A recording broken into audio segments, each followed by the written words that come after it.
have defined 3 success criteria. The first one is our early bird approach. Basically, an invitation to everyone in the organization to invite risk and compliance early in all the processes. Ask me early. The next one is taking the risk-based approach seriously. Risk-based prioritization does not only mean to decide in what order to do things, but what are the most important issues? What are the biggest risks?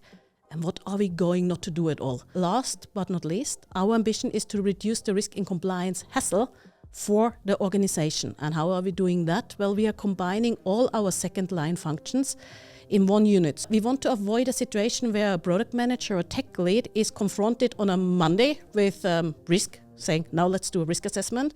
On Tuesday, information security is coming along and say, how is your threat picture looking like? We want to align, we want to work together, because in the end, the total risk picture and the total control is important. And that's why we combine everything and try to always look at the holistic risk picture for a product, for a customer segment, but also for VIPs and mobile pay in a total.